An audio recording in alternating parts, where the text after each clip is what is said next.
Hi, I'm Michael, And I'm Jen. and you're watching The Breakdown.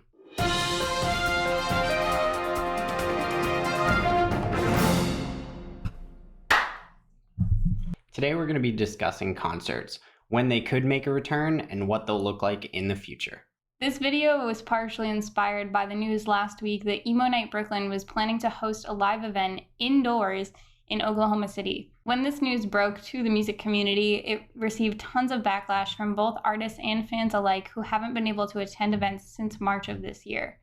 Some artists that were included in this outrage were This Wildlife and Free Throw, in addition to different representatives from various record labels and people across the music community, from photographers to journalists. Now, we're not saying there isn't a safe way to attend a concert right now. Just look at Andrew McMahon. He's been playing shows lately, but all of them have been driving concerts where people basically sit in their vehicles the entire time and they're not allowed outside of the vehicle at all. Most of the time they can't even wave their hands outside of the vehicle.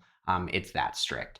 Obviously, it's for the safety of everybody around you and it's for the safety of the artists themselves, but I would say that's probably about as safe as you're going to get right now.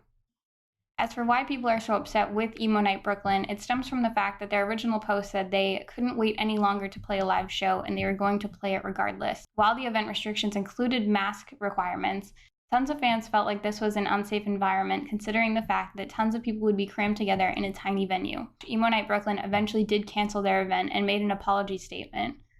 But now we're left to wonder, when will concerts return and what will they look like when they do?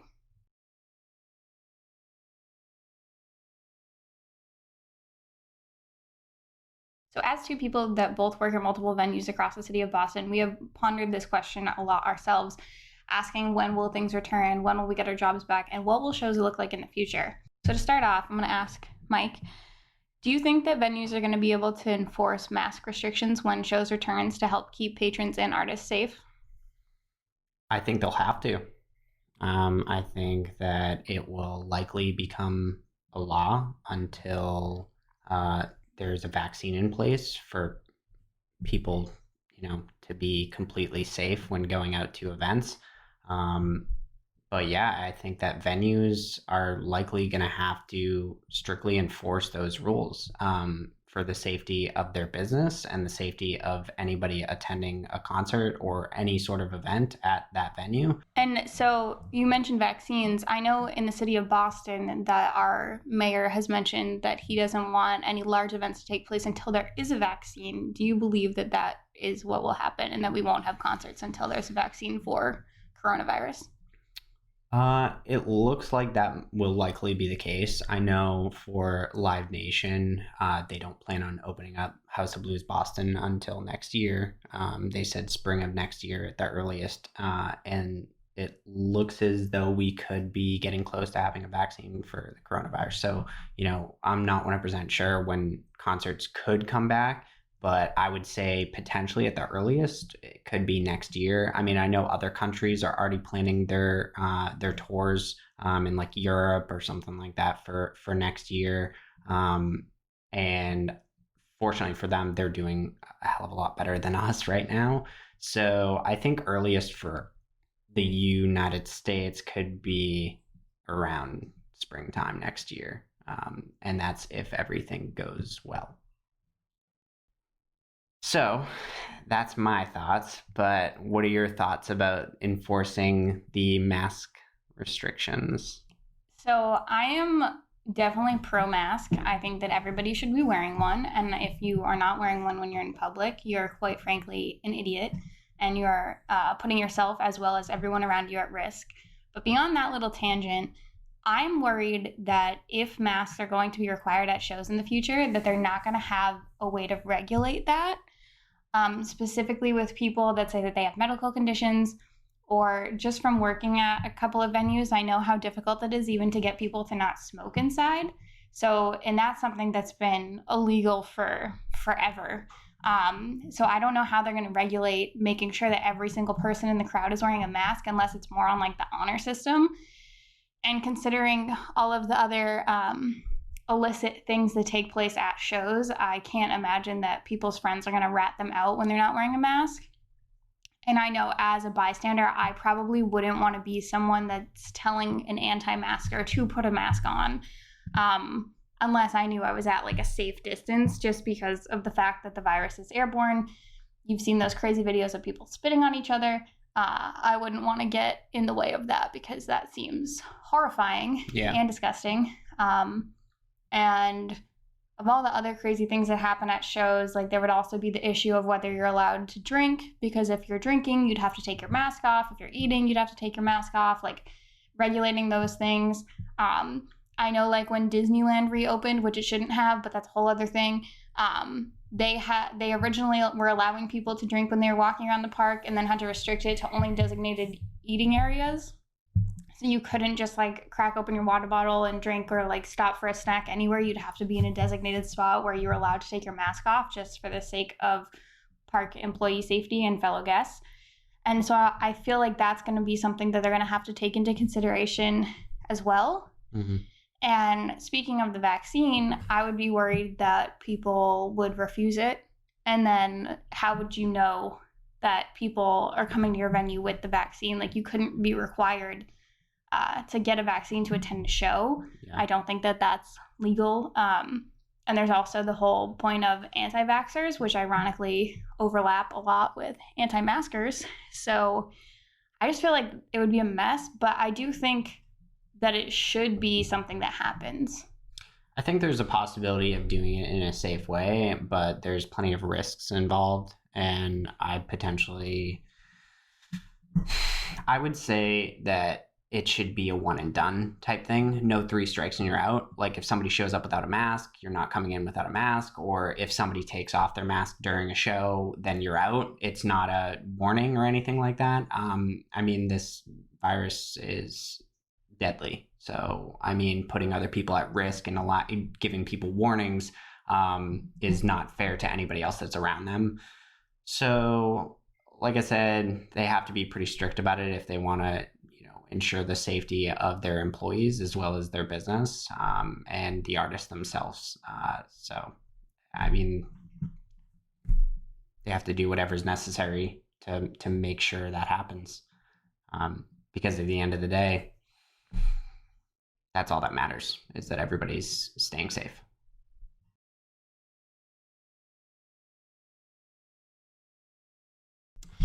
And I know another huge issue that we haven't talked about yet is also venue capacity.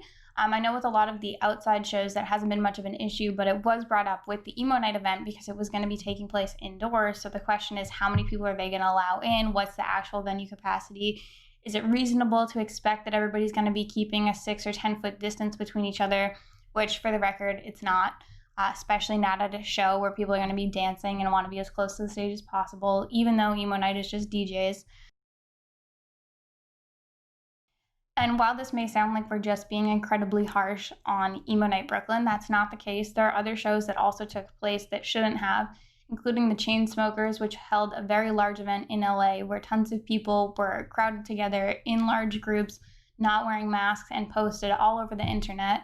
In addition to the Chainsmokers show earlier this year, just last month, the Sturgis Motorcycle Rally still was being held in South Dakota.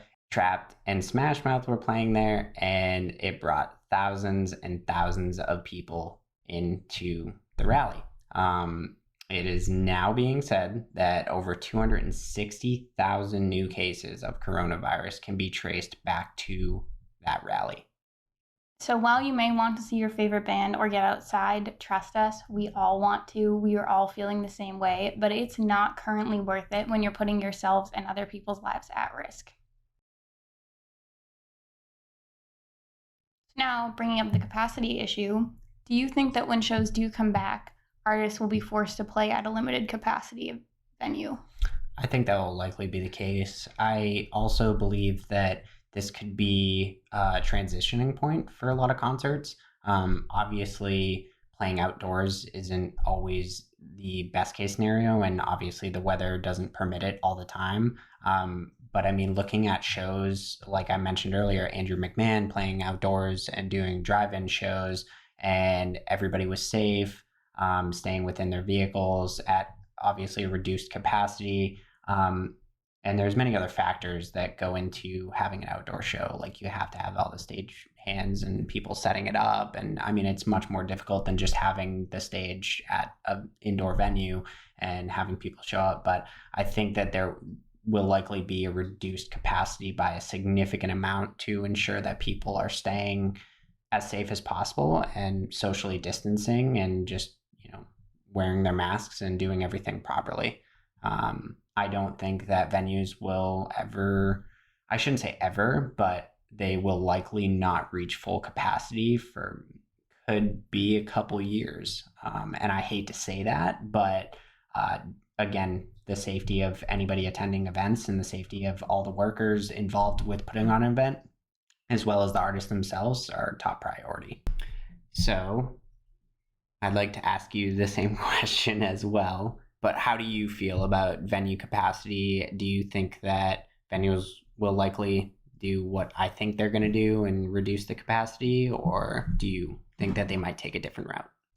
So, first, I want to say that I think this is going to be a nightmare for the box office, which is my specialty.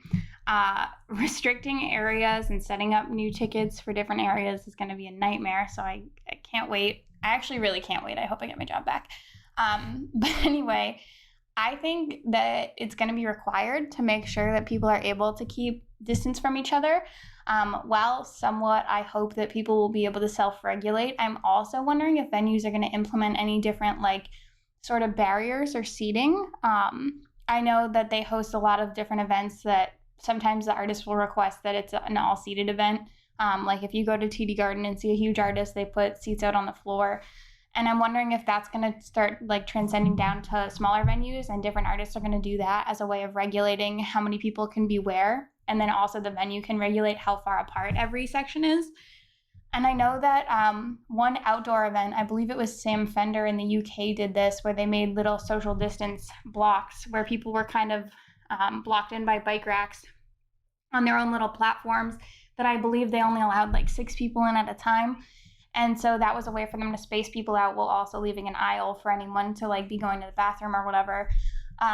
Which brings up another point is I wonder how they're going to deal with cleaning, and whether they're going to start making venues have regulated bathroom staff, which most venues do have, but not in the sense of someone being in the bathroom at all times, handing out paper towels or cleaning things down. So I'm wondering if that's something we're going to start seeing. I also feel they'll also have to implement more cleaning stations or hand sanitizer.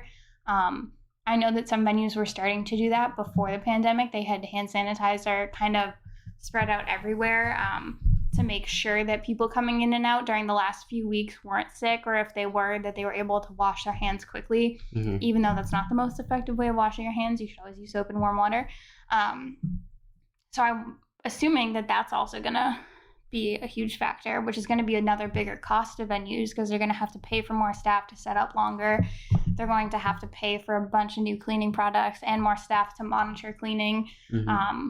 Or even just having their cleaning crew do longer hours. It's definitely going to be interesting to see. And interesting doesn't necessarily mean easy or fun, but I mean, I guess in order to see the industry make a comeback, it's not only is it going to be interesting to see which route they go, but it's also going to be incredibly difficult.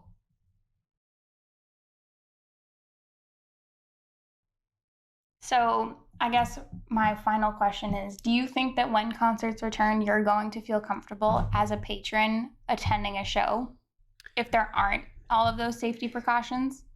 In my honest opinion, if there wasn't any of those safety precautions, I may not be attending. I also see an uprise in streamed content. So bands are streaming their shows now. I know a ton of bands that have done this so far. I know Neck Deep last month, I believe it was last month, they did a 5 or 6 song set that they streamed.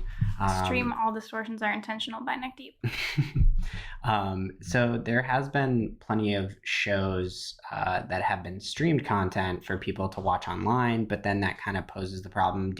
how much do you charge people to get into those shows? Do you charge them anything at all? But and how much do the artists make from the Yeah, shows? Because yeah. then they can't sell merch, which is actually a huge portion of their actual profit from shows, especially since ticket companies and venues take a chunk of kind of everything else. Yeah. So in that case, then like how much money actually goes to the band versus the platform that they're streaming on? How many people are allowed to watch it? Yeah. What do you do if there's like broadband issues or issues with service? Like how would refunds work if the stream doesn't work? That Yeah. type of stuff. I mean, I think there's so many factors that come into play that, I mean, you can't really iron out all the details right now because you don't really know what's going to happen. But I mean, I guess you kind of have to look at it. What does that mean for the venue? Like, if it's streamed, like, is it going to be a venue streamed type content where the venue will take like people's money in order to watch on the venue's website? You know what I mean? But then again, like, what's the difference between popping on your TV and going and watching like all those shows that they have on the music channels? Like, they have the same exact thing, so it's not going to be the same experience. That's another thing I was going to ask is, do you think that watching a stream show is going to become the new normal, or do you think do you think that's going to ever replace the void of concerts? I don't think it will replace concerts. I don't think streamed content will ever replace the actual physicality of like being at the venue and experiencing the show firsthand, opposed to, you know, something that you're just watching on your computer or watching on your TV or anything like that. But I think it's a safe alternative for now. And I mean, it's better than nothing. Like, you still get to see, you're like, when I watched Neck Deep perform their 5 or 6 song set, it was still nice to see them perform because it's different than somebody just, you know, using their phone to record the band live playing that song. Like, it's still so much more different. You're still getting like, okay, they're performing in front of you. It's just not, you're not in the same room. And yeah, it's different, but it's nice. It's better than nothing. Mm-hmm. And we're definitely seeing a lot more content come out of different bands from this period, whereas normally we might not hear from some of our favorite artists for months at a time while they're working on a new album because we know that we're going to see them soon, or we know that they're going to put out some new music. But now, because of the fact that not all of them can record because some of the studios are shut down and they can't tour, so they can't bring in money, they're kind of forced to get more creative, which is definitely interesting to see. And it's cool to see what different content they can put out to try to stay connected with fans while there's still this weird barrier between actual events and online only experiences. Mm-hmm.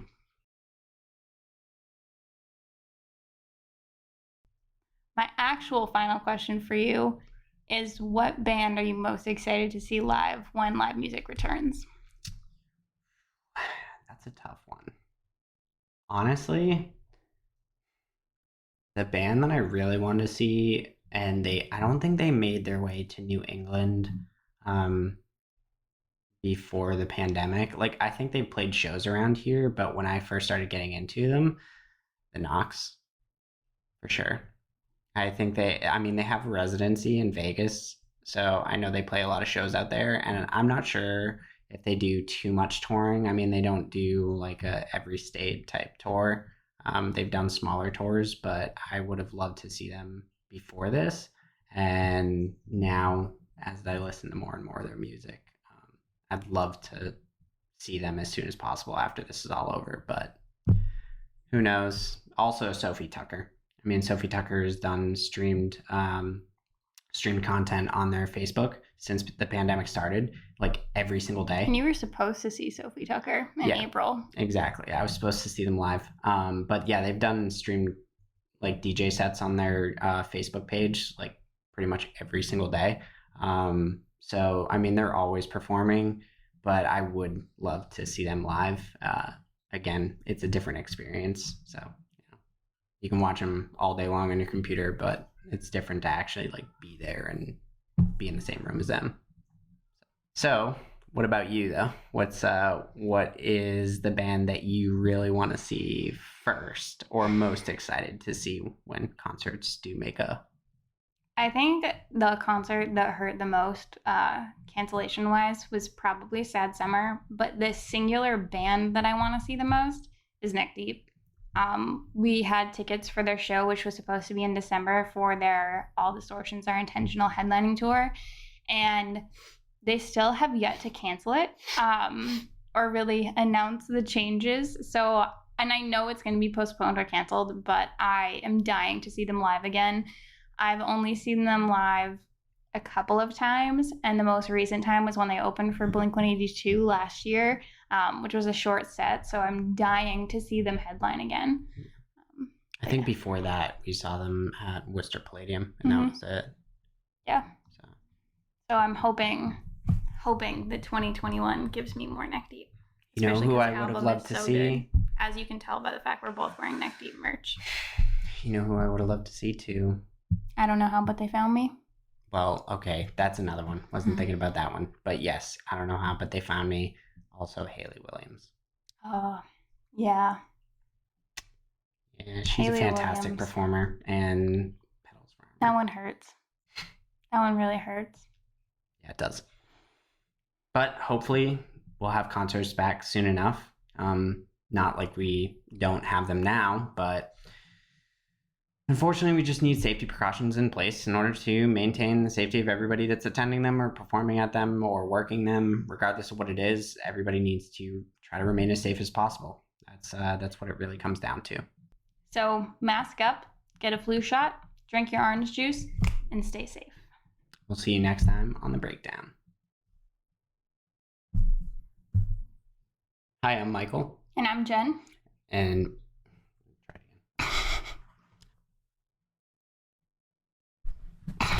again. So then my final question for you is... I thought the other one was a final question. Did I say that? Yeah. Oh.